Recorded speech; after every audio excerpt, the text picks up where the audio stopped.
Hello everyone, Ron here, and welcome back to another MtGA Arena video. Continuing on the Mono Knights decks, this is the red one, the Power of Castle Embereth. So for this one, it's more of sort of an aggro-based deck, there's a bit of removal as well. So we got 4 Fervent Champion and 4 Weezerback Red Cap, but it's 2 1-drops. So Fervent Champion is a pretty obvious one. And then we got Weezerback Red Cap as well, which is getting 2+2, +2/0 until the end of the turn. We got 4 Embereth Shieldbreaker, the Adventure which destroys target artifact, and then the 2/1. So the adventure can actually be pretty handy. We got Joust, which is choose target creature you control and target creature you don't control. The creature you control gets +2/+1 until the end of the turn if it's a knight. Then those creatures fight each other. So it's basically a red fight spell that targets knights specifically. 4 copies of Rimrock Knight, so you got the Boulder Rush to boost your creatures, and then you've got a creature that can't block, but it is 3/1. 4 copies of Scorching Dragonfire to deal 3 damage and exile a card if it dies.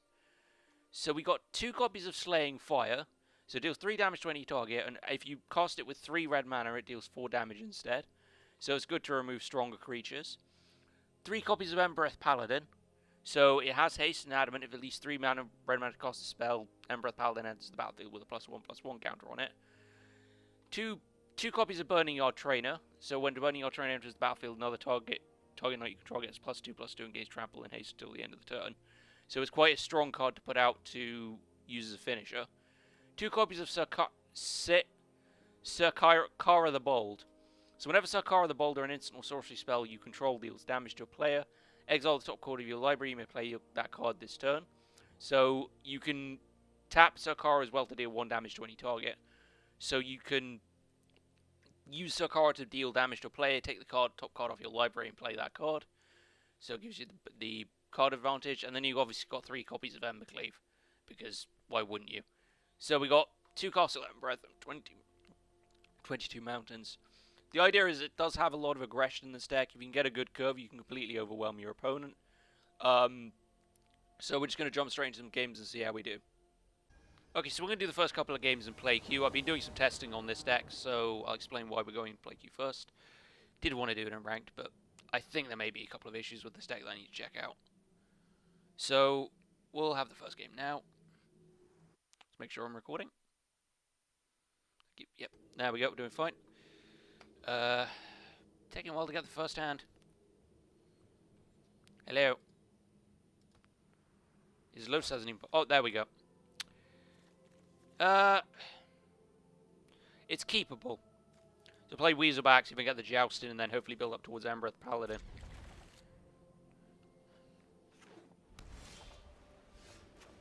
Here we are. Yeah, mute that. Bit harsh, but...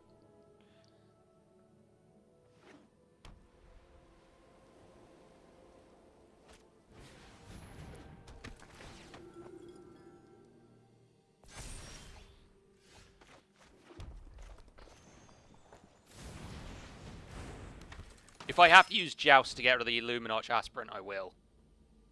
You do what you got to.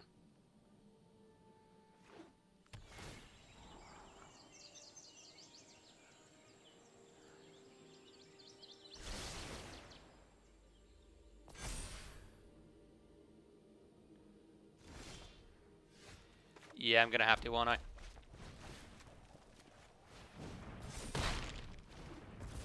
There we go. Takes both out, but you gotta do what you gotta do. There we go. So I'm gonna keep the Weezer back, but I can drop Embereth Paladin next turn. Charge in.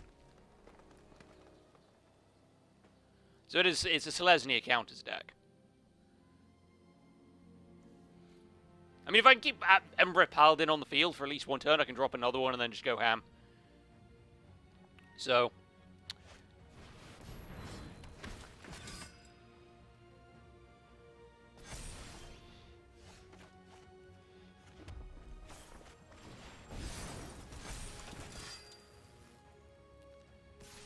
would you care to block? Nope.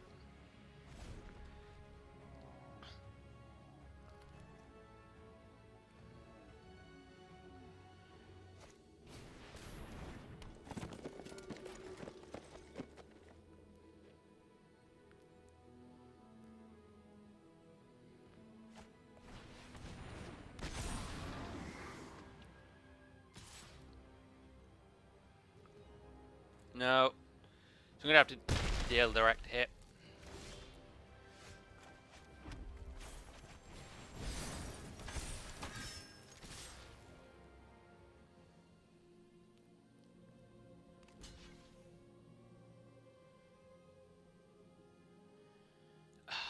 Of course. The question is, do you want to give up the Conclave Mentor? No.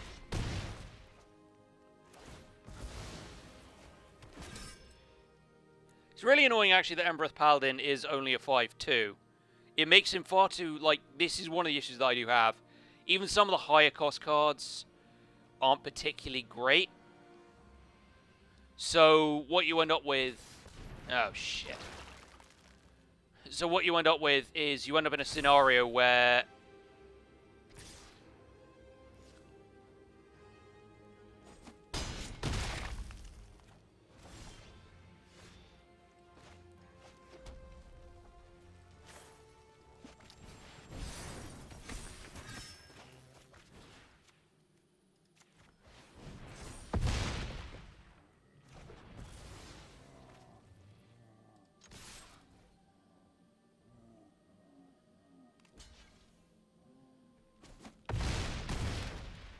Yeah, I think unfortunately I've lost this one by sheer power alone. Yeah, that's a shame. I'm just gonna let it play out.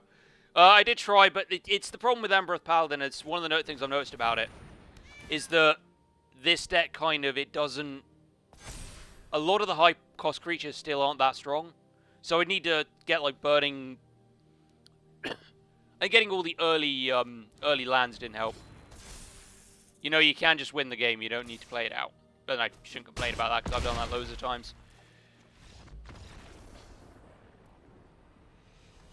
Anyway, on to the next game. On the draw again, but that's an okay hand. I will admit, like, when I was testing this deck, I don't think this deck has been on the play even once. So, you have to excuse that.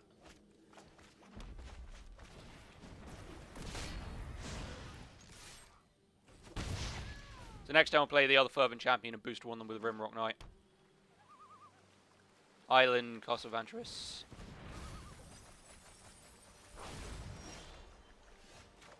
The fact that I just took a land off the top frustrates me greatly.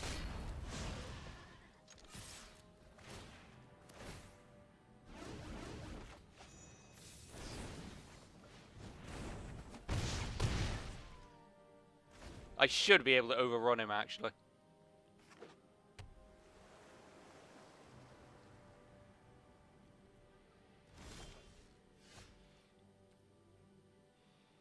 Boy.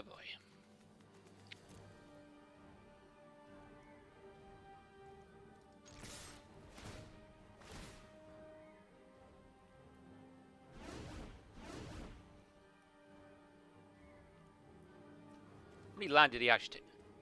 Yeah, he took about... Took 4 lands out of that.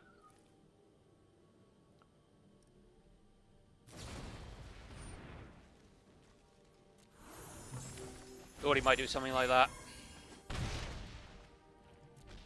Anything to keep yourself alive, eh?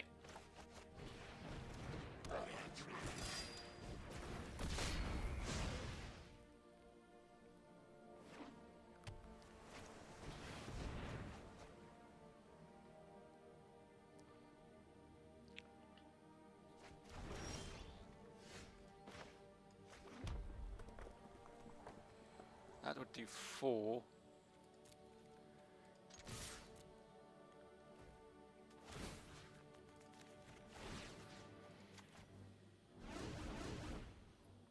Four, 5, 4. Not enough yet. So we'll just boost this. There we go. That'll just cast Slaying Fire next turn.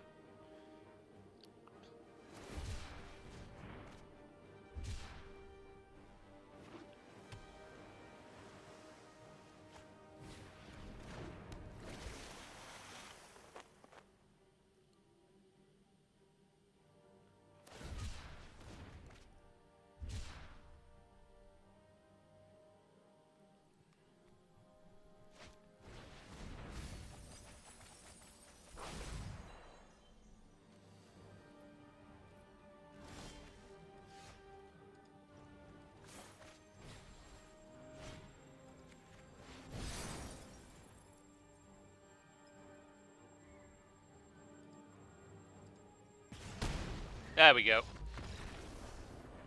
So a fun, quick game that. I think he was trying to make a... He was trying to do a kind of mill thing. But he shouldn't have burned out his mana there. Because I do have Slaying Fire and I was just able to kill him in one go. Anyway, next game. We're on the play here. It's sort of a light first hand, but I can live with that. Bop.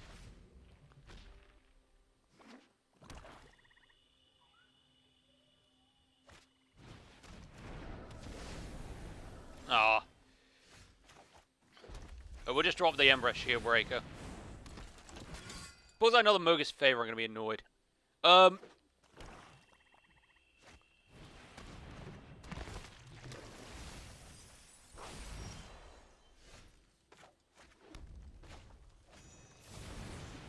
Embereth Shield Breaker Tribal much.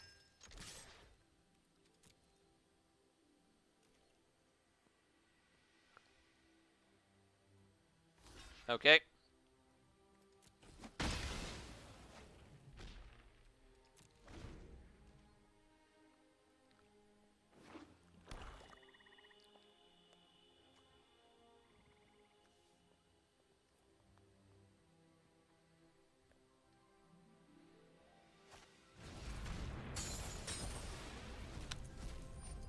Weird choice, but alright.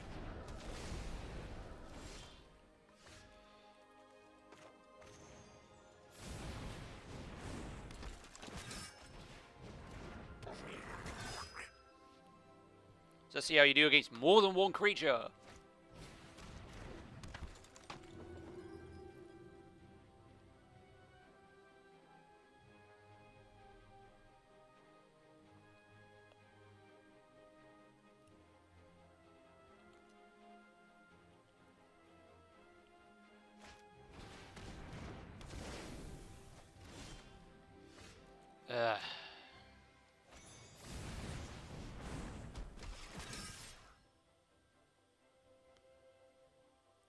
His problem is he's going to block here, and then he's just going to call to the Death Dwell to get that, and the...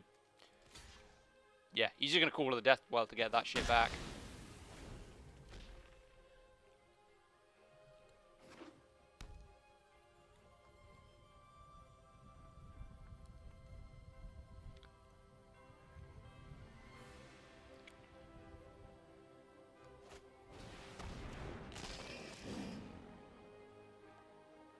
Yeah. That's why he's got no problem sacrificing all of his creatures, because he's got Lurrus in hand.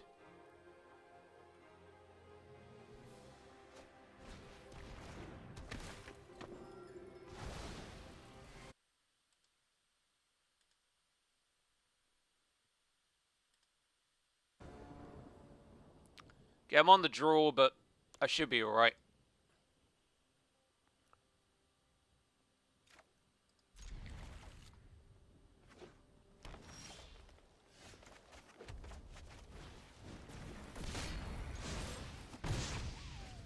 Here we go.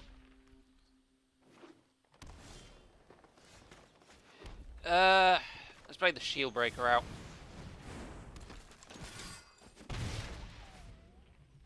Scorching Dragonfire or Joust, whatever they play next.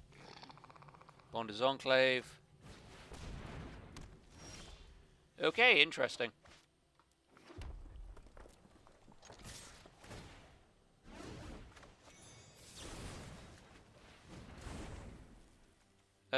What am I doing?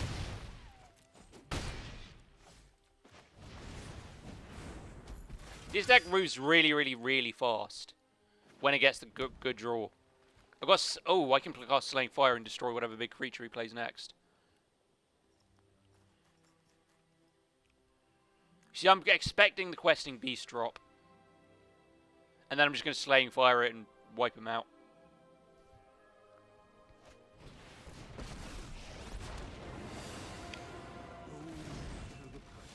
Unfortunately for you, they're quite hungry.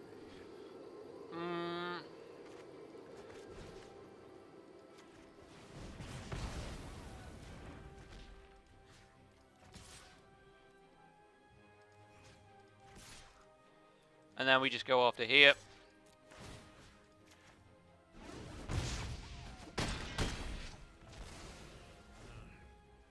I'll hunt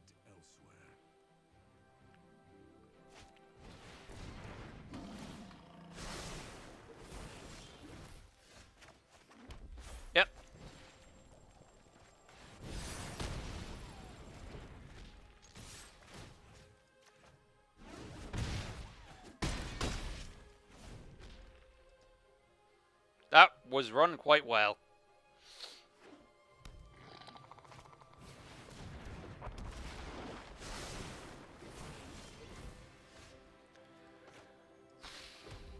Right. So he's clearly going to gain the life. Block here.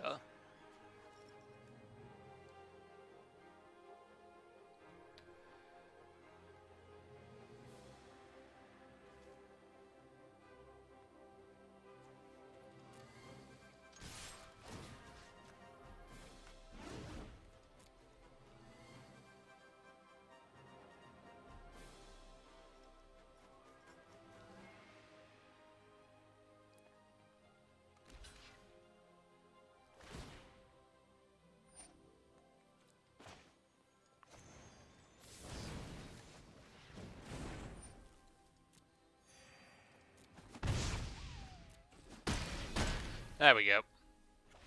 Good game. It's amazing what happens when you pull all your burn spells in one go and you can actually deal with your opponent's threats. So we should have time for one more game after that. Okay, I'm on the draw, but that's an alright hand. Get up to burning your trainer, that'd be great. Oh, a fellow fervent champion, a fellow mono red, I see.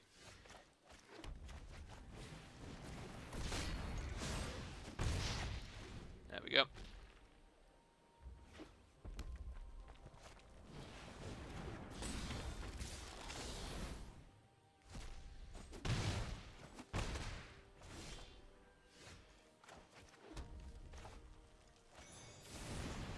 I'll just use him to block the Rover the Rich next turn.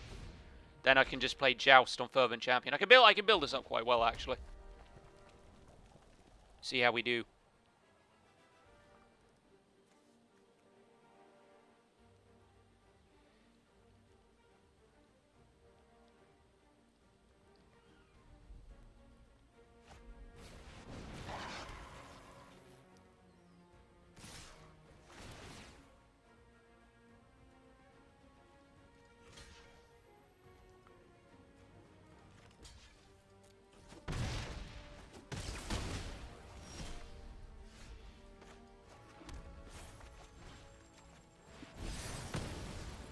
There we go.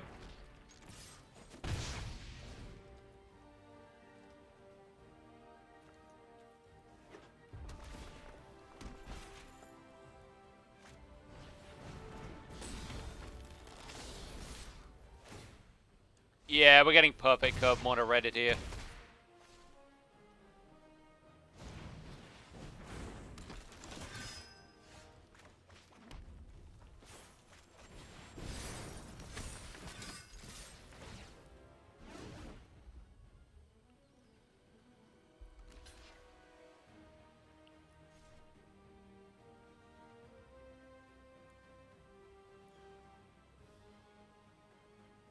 Because I can't get any damage in because he's just pulling out endless fucking attack spells.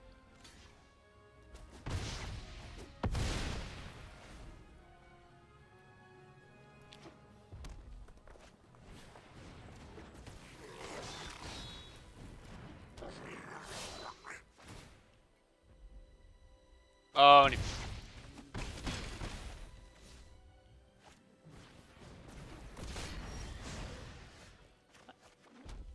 well, I got the chance to check.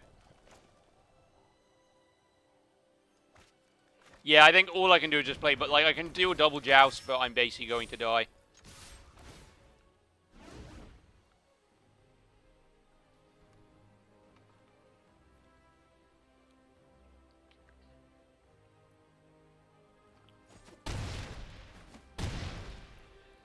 Yeah, unfortunately we lose to mono red doing mono red things. They got just perfect curve into Robber the Rich, took all my shit. I didn't get enough my burn spells to keep up. That's irritating for a last game. We'll just have to live with it as is. Okay, so a bit of a mixed bag there, same as the mono black, but I think this one has different problems compared to the mono black one. I think the biggest issue with it is that a lot of its height, like, because Embereth Paladin is really strong attack-wise, but defense-wise it's pretty atrocious. Like, it's a 4-1 with haste, and if you boost it up, it can be blocked by most low-cost creatures. I think a lot of it requires to get its lowest cost cards out on the field quickly and be able to have plenty of removal in hand. So probably if you want to somewhat make improvements. Just take out, say, Embereth Shield Breaker, put in a card like Shock, or even if you just want to drop the Knight's Facade, put in Bone Crusher Giant, which I think now is pretty much in any mono red deck, but I wanted to go with the pure Knights build. Cards like Sakira the Bold and Burning Yard Trainer, I think, are just too high cost to get out so quickly. And it can really slow down the game if you don't draw them by the time you get the mana for it. But cards like Slaying Fire and Joust can be really, really useful clearing board, or even just finishing off your opponent. I do think it is possibly the weakest archetype of the Mono Knights. I will see what happens with the white deck tomorrow. So that video will be up tomorrow, and then I'll see what we can go from there. Might take a day's break because I'm getting a new microphone ordered in, a proper one, so you won't hear me just talking through this shabby old headset. So we'll see if maybe I take a break Friday and put up a video on Sunday, and it will be with this new microphone, which hopefully will be a lot clearer. So if you enjoyed the video, feel free to leave a like, and if you want to see more, you can subscribe. Thank you for watching. Canberra out.